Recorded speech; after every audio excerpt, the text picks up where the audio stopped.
여러분, 오늘 들려드릴 이야기는 한 여성의 놀라운 믿음에 관한 것입니다.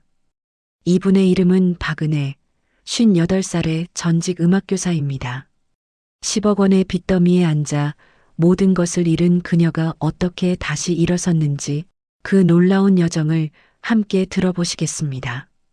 새벽 4시 은혜는 잠에서 깼습니다. 아니, 정확히 말하면 잠을 이루지 못했다고 해야 맞겠지요. 머릿속에는 온통 숫자들만 맴돌았습니다. 통장 잔액 8만 원, 아들 등록금 550만 원, 열흘, 그리고 다음 주면 집이 경매로 넘어간다는 법원의 통지서. 은혜는 조용히 일어나 거실로 나왔습니다. 남편은 방에서 나오지 않은 지 사흘째였습니다. 냉장고를 열어보니 김치와 된장만 덩그러니 남아 있었습니다. 아침 식사조차 제대로 차릴 수 없는 형편이었습니다. 은혜는 냉장고 문을 닫고 무릎을 꿇었습니다. 눈물이 주르르 흘러내렸습니다. 하나님 감사합니다. 그녀의 입에서 나온 첫 마디는 놀랍게도 감사였습니다. 여러분, 상상이 되시나요? 이 절박한 상황에서 감사라는 말이 먼저 나온다는 것이요. 아직 숨쉬게 하시니 감사합니다. 가족이 함께 있으니 감사합니다. 하지만 하나님, 제발 이 문제를 해결해 주세요. 간절히 구합니다. 은혜의 목소리가 떨렸습니다. 그녀는 두 손을 모으고 더욱 간절히 기도했습니다. 그리고 주님의 이름으로 선포합니다. 이 문제가 해결될 것을 선포합니다. 하나님의 공급하심이 임할 것을 믿고 선포합니다. 여러분, 이 기도를 들으시면 어떤 생각이 드시나요? 아무것도 없는 상황에서 어떻게 감사하고 선포할 수 있을까요? 그 답을 찾기 위해 은혜가 어떻게 이 지경까지 오게 되었는지 함께 들어보시겠습니다. 은혜는 30년 넘게 중학교 음악교사로 일했습니다. 학생들을 가르치는 일이 천직이라고 생각했지요. 특히 방과 후에 성가대를 지도하면서 아이들이 변화하는 모습을 보는 게 가장 큰 기쁨이었습니다. 음치였던 아이가 찬양대에서 솔로를 맡게 되고 말썽꾸러기였던 학생이 예배 인도자가 되는 모습을 보며 보람을 느꼈습니다. 남편 박철수는 작은 건설회사를 운영했습니다. 크게 부자는 아니었지만 아들 준호를 대학에 보내고 부모님께 용돈도 드릴 수 있을 만큼은 벌었습니다. 무엇보다 은혜와 철수는 30년 넘게 한 교회를 다니며 믿음 안에서 가정을 지켜왔습니다. 은혜는 교회 성가대 지휘자로 섬기며 보람을 느꼈고 철수는 장로로서 교회 건축위원으로 봉사했습니다. 주일 아침이면 가족이 함께 교회에 갔습니다. 예배 후에는 외식을 하며 한 주를 계획했습니다. 저녁이면 은혜는 피아노를 치고 철수는 기타를 치며 찬양을 불렀습니다. 준호는 부모님의 그런 모습을 보며 자랐습니다. 평범하지만 행복한 가정이었습니다. 그런데 3년 전 모든 게 무너지기 시작했습니다. 철수의 대학 동창이 사업 자금이 필요하다며 연대 보증을 부탁했습니다. 30년 지기 친구였습니다. 대학 시절부터 형제처럼 지낸 사이였지요. 그 친구는 무릎까지 꿇었습니다. 철수야, 이번 사업만 성공하면 내가 꼭 보답할게. 제발 도와줘. 철수는 망설였지만 친구의 간곡한 부탁을 거절하지 못했습니다. 은혜도 남편의 결정을 믿고 서류에 도장을 찍었습니다. 부부가 함께 연대보증인이 된 것입니다. 그때는 이것이 얼마나 큰 재앙의 시작인지 몰랐습니다.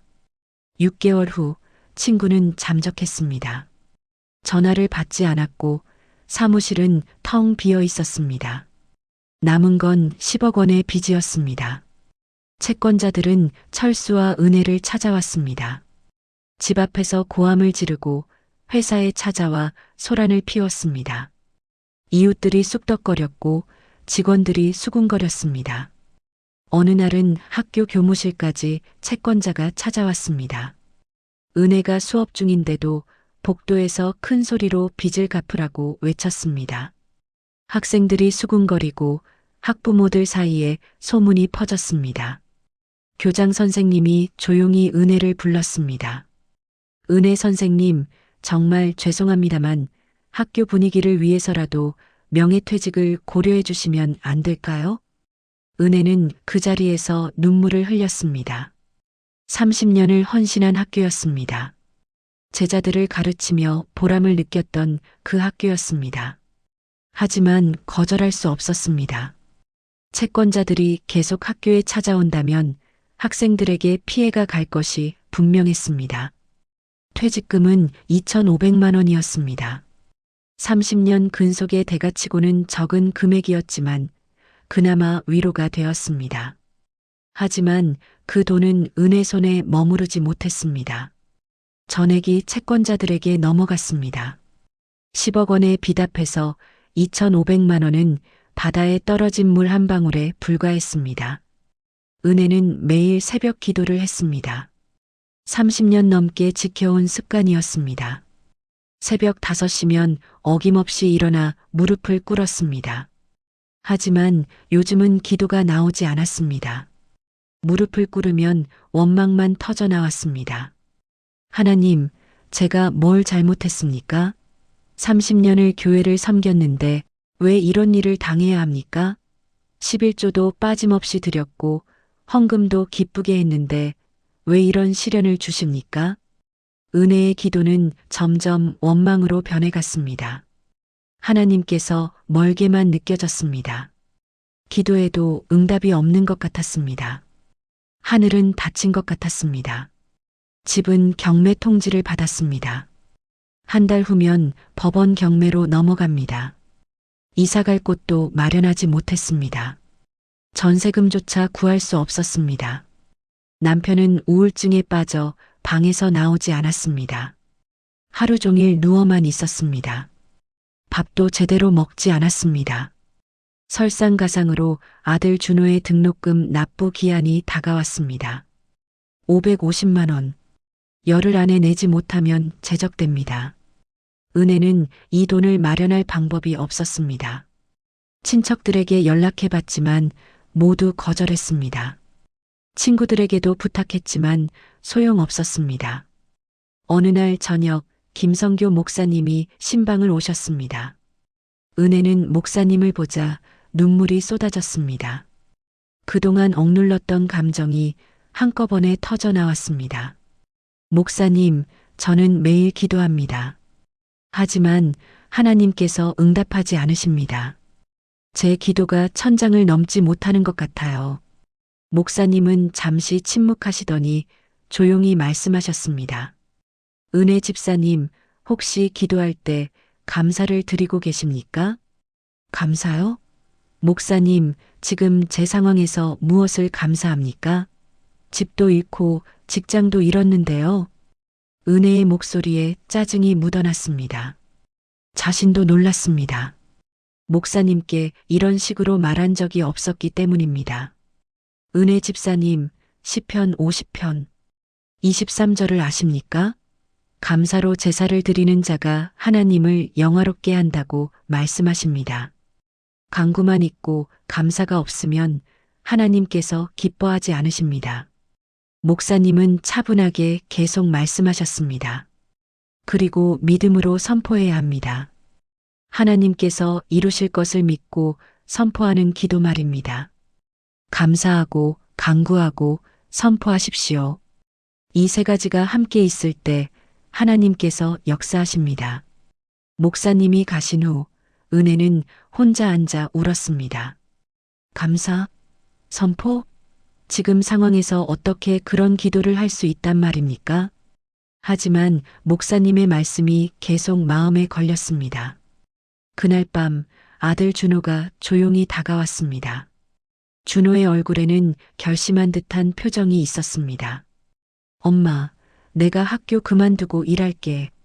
그럼 등록금 걱정 안 해도 되잖아. 준호야, 무슨 소리야. 넌 꼭 대학을 졸업해야 해. 엄마, 나도 이젠 어른이야. 아빠는 저렇게 누워만 계시고 엄마 혼자 너무 힘들잖아. 내가 일해서 돈 벌게.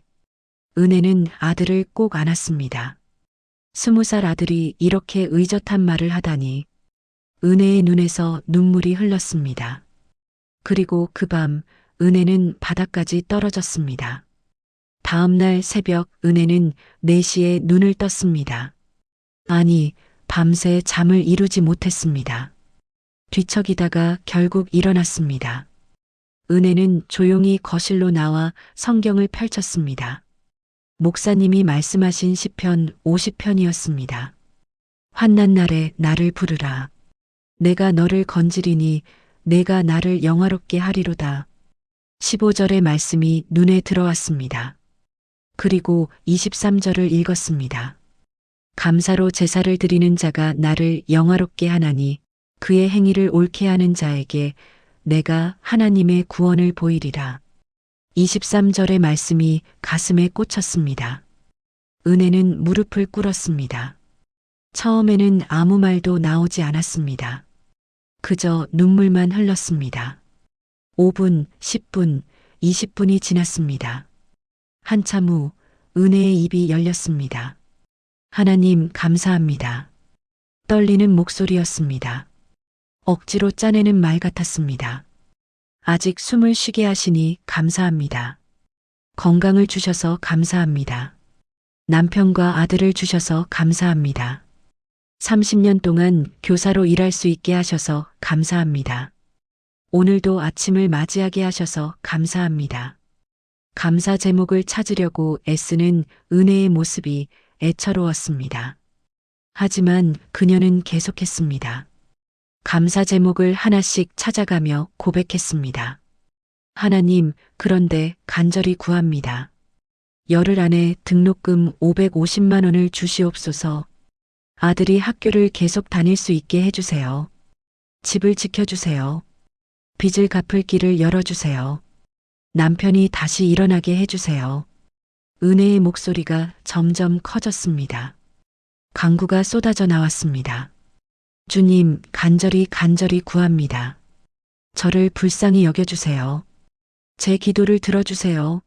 저희 가정을 살려주세요. 그리고 은혜는 떨리는 목소리로 선포하기 시작했습니다. 주님의 이름으로 선포합니다. 이 문제가 해결될 것을 선포합니다. 하나님께서 길을 여실 것을 선포합니다. 등록금이 마련될 것을 선포합니다. 하나님의 공급하심이 임할 것을 믿고 선포합니다. 우리 가정이 회복될 것을 선포합니다. 감사와 간구와 선포가 뒤섞인 기도였습니다. 은혜는 3시간 동안 무릎 꿇고 기도했습니다. 눈물로 범벅이 된 얼굴로 떨리는 목소리로 계속 감사하고 간구하고 선포했습니다. 무릎이 아팠지만 일어나지 않았습니다. 목이 쉬었지만 계속 기도했습니다. 기도를 마치고 일어섰을 때 은혜의 마음에 묘한 평안이 찾아왔습니다. 상황은 하나도 변하지 않았습니다. 여전히 통장에는 8만 원밖에 없었고 등록금 기한은 열흘밖에 남지 않았습니다. 하지만 은혜의 마음은 달랐습니다. 하나님께서 하실 것이다. 내가 할 일은 감사하고 간구하고 믿음으로 선포하는 것이다. 은혜는 그날부터 매일 새벽 같은 기도를 드렸습니다. 이틀째, 사흘째 변화는 보이지 않았습니다. 하지만 은혜는 포기하지 않았습니다. 기도를 시작한 지 사흘째 되는 날 오후였습니다. 은혜의 휴대폰이 울렸습니다. 모르는 번호였습니다. 요즘은 채권자들의 전화가 무서워 전화를 받지 않았지만 이상하게도 이번에는 받고 싶은 마음이 들었습니다. 성령님의 인도하심이었을까요? 여보세요? 선생님, 저 기억하세요? 20년 전에 선생님께 피아노 배웠던 지연이에요. 밝은 여성의 목소리였습니다. 은혜는 깜짝 놀랐습니다. 지연아, 어머, 내가 어떻게 내 번호를 알았니? 학교에 전화해서 알아냈어요. 선생님, 혹시 지금 일하고 계세요? 아니, 지금은 집에 있단다. 그럼 정말 잘 됐다. 선생님, 제가 지금 음악학원 원장을 하고 있어요. 그런데 피아노 선생님이 갑자기 그만두셔서 난처한 상황이에요. 학부모들이 난리예요. 선생님께서 와주시면 정말 감사하겠어요. 은혜는 가슴이 두근거렸습니다. 이게 하나님의 응답일까요? 지연아, 그런데 나는 요즘 학교를 그만둔 지 좀 돼서. 선생님, 그런 거 상관없어요. 선생님 실력이면 충분해요. 아니, 넘치죠. 내일 당장 오실 수 있으세요? 월급은 280만 원이고 급하시면 2달치 선불로 드릴 수 있어요. 선생님께서 급하실 것 같아서요. 은혜는 전화를 끊고 무릎을 꿇었습니다. 하나님, 감사합니다. 제 간구를 들어주셔서 감사합니다. 주님의 이름으로 선포한 것이 이루어지고 있습니다. 280만 원에 2달 선불이면 560만 원입니다. 등록금 550만 원을 넘는 금액이었습니다. 정확히 필요한 만큼입니다. 다음 날 은혜는 학원에 갔습니다. 지연이는 은혜를 반갑게 맞이했습니다. 학원은 깨끗하고 시설도 좋았습니다. 그 자리에서 채용이 결정되었습니다. 계약서를 쓰고 2달치 급여를 선불로 받았습니다. 560만 원. 은혜는 그 돈을 받아들고 또 눈물이 났습니다. 은혜는 곧장 은행에 가서 등록금을 입금했습니다. 그리고 집에 돌아와 아들에게 말했습니다. 준호야, 등록금 해결됐어. 학교 계속 다녀. 엄마가 일자리를 구했어. 준호는 엄마를 안으며 울었습니다. 20살 청년이 엄마 품에서 소리내어 울었습니다. 엄마 고마워요. 정말 고마워요. 아니야, 하나님께 감사해야지. 하나님께서 우리를 살리고 계셔. 그런데 놀라운 일은 여기서 끝나지 않았습니다. 사흘 후 남편의 옛 동료가 집을 찾아왔습니다. 철수와 함께 건설회사를 다녔던 후배였습니다. 10년 전 철수가 어려울 때 도와줬던 사람이었습니다. 형님 어려운 거 알아요. 소문 들었어요. 제가 많이는 못 도와드리지만 이거라도 쓰세요. 그는 봉투를 내밀었습니다. 300만 원이 들어 있었습니다. 이건 빌려드리는 게 아니에요. 그냥 드리는 거예요. 형님이 예전에 저 힘들 때 500만 원 꿔주신 거 기억나요? 그때 은혜 갚는다 생각하고 받으세요. 저도 형님 덕분에 여기까지 왔어요. 철수는 후배의 손을 잡고 한참을 울었습니다. 방에서 나오지 않던 남편이 처음으로 눈물을 흘렸습니다. 살아있는 사람 같았습니다. 은혜는 그날 밤 또다시 무릎을 꿇었습니다. 하나님, 제가 감사하며 간구하고 선포했을 때 주님께서 응답해 주셨습니다. 주님의 이름으로 선포한 것을 이루어 주셨습니다. 감사합니다. 감사합니다. 은혜는 그날부터 더욱 열심히 감사와 간구와 선포의 기도를 드렸습니다. 매일 새벽 4시면 일어나 무릎을 꿇었습니다. 기도 시간은 점점 길어졌습니다. 하나님, 일자리 주심 감사합니다. 아들 등록금 해결해 주심 감사합니다. 하지만 하나님, 아직 10억 원의 빚이 남아 있습니다. 이 빚을 갚을 수 있게 도와주세요. 간절히 구합니다. 그리고 선포했습니다. 주님의 이름으로 선포합니다. 이 빚에서 자유케 될 것을 선포합니다. 하나님의 공급하심이 계속 임할 것을 선포합니다. 학원 일은 생각보다 잘 풀렸습니다. 은혜의 수업을 들었던 학부모들이 소문을 냈습니다. 개인 레슨 의뢰가 들어오기 시작했습니다. 한 달에 한두 명씩 학생이 늘어났습니다. 석 달이 지나자 학원 수입 외에 개인 레슨 수입이 추가되었습니다. 한 달 수입이 450만 원까지 늘어났습니다. 은혜는 받는 돈마다 11조를 정확히 떼어 놓았습니다. 주변 사람들이 말했습니다. 지금 그럴 때가 아니잖아요. 빚부터 갚아야지. 하지만 은혜는 고개를 저었습니다. 아니에요. 감사의 제사를 먼저 드려야 해요. 하나님께서 주신 것의 10분의 1은 하나님 것이니까요. 이게 우선이에요. 은혜는 11조뿐 아니라 감사 헌금도 드렸습니다. 작은 돈이었지만 기쁜 마음으로 드렸습니다. 감사의 제사였습니다. 6달이 지나자 놀라운 일이 일어났습니다. 남편 철수가 방에서 나온 것입니다. 우울증으로 누워만 있던 남편이 일어나 씻고 밖으로 나갔습니다. 당신 어디 가요? 옛날 후배가 작은 인테리어 일을 같이 하자고 했어. 나도 이제 일 좀 해야지. 당신 혼자 너무 고생시켰어. 은혜는 남편을 꼭 안았습니다. 여보, 하나님께서 우리를 살리고 계세요. 우리 함께 힘내요. 그리고 얼마 후 준호가 기쁜 소식을 가지고 왔습니다. 엄마, 나 장학금 받았어. 성적 장학금이래. 한 학기 등록금 전액. 교수님이 성적이 많이 올랐다고 추천해 주셨대. 은혜는 아들을 안으며 눈물을 흘렸습니다. 하나님 감사합니다. 제가 선포한 대로 이루어 주셔서 감사합니다. 1년이 흘렀습니다. 은혜의 가정은 완전히 회복되지는 않았지만 희망이 보이기 시작했습니다. 집은 결국 경매로 넘어갔습니다. 하지만 작은 전셋집을 구할 수 있었습니다. 남편의 인테리어 일이 입소문을 타면서 일거리가 늘어났습니다. 철수는 성실하게 일했고 고객들의 신뢰를 얻었습니다. 은혜는 학원 부원장이 되었고 개인 레슨으로 한 달에 600만 원을 벌게 되었습니다. 부부가 함께 일한 돈으로 빚을 조금씩 갚아나갔습니다. 1년 만에 5억 원을 갚았습니다.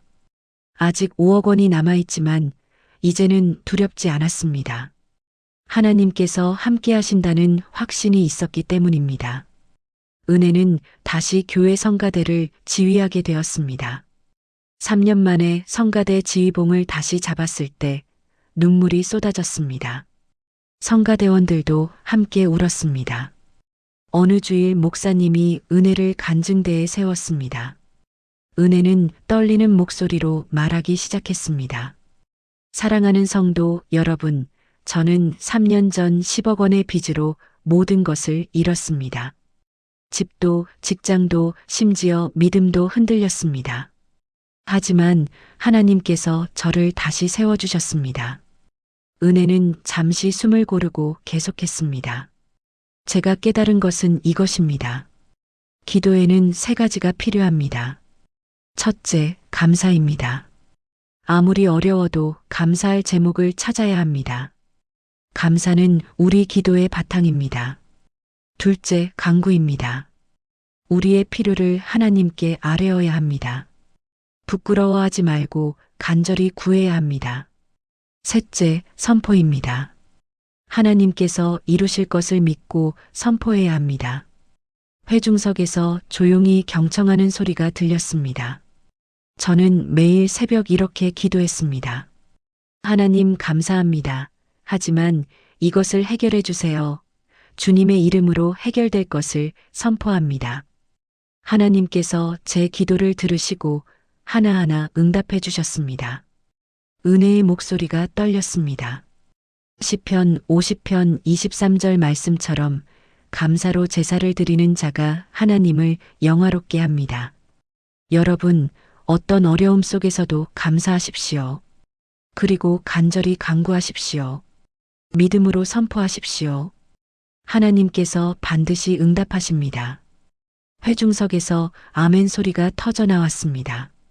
눈물을 흘리는 사람들이 보였습니다. 은혜는 마지막으로 말했습니다. 저는 아직도 5억 원의 빚이 남아 있습니다. 하지만 두렵지 않습니다. 매일 감사하고 간구하며 선포하고 있기 때문입니다. 하나님께서 끝까지 책임지실 줄 믿습니다. 은혜는 간증을 마치고 자리로 돌아갔습니다. 예배가 끝난 후 많은 성도들이 은혜에게 다가와 손을 잡았습니다. 위로와 격려의 말들이 쏟아졌습니다. 어떤 성도는 말했습니다. 집사님, 저도 지금 어려운 일이 있어요. 집사님처럼 기도해 볼게요. 은혜는 그 성도의 손을 꼭 잡았습니다. 네, 꼭 그렇게 하세요. 하나님께서 반드시 응답하실 거예요. 여러분, 이 이야기를 들으시면서 무엇을 느끼셨나요? 은혜의 기도는 특별한 것이 아니었습니다. 다만 감사를 바탕에 깔고 간절히 간구하며 믿음으로 선포했을 뿐입니다. 하나님께서는 그런 기도를 기뻐하시고 응답하십니다. 오늘 여러분도 어려운 일을 겪고 계신가요? 그렇다면 은혜처럼 기도해 보시기 바랍니다. 먼저 감사할 제목을 찾으십시오. 그리고 여러분의 필요를 간절히 구하십시오. 마지막으로 하나님께서 이루실 것을 믿고 선포하십시오. 하나님께서 반드시 응답하실 것입니다. 이 이야기가 오늘 여러분께 작은 위로와 희망이 되었기를 바랍니다. 어려운 시간을 보내고 계신 모든 분들께 하나님의 위로와 평안이 함께 하시길 기도합니다. 구독과 좋아요로 응원해 주시면 더 좋은 이야기로 찾아뵙겠습니다. 감사합니다.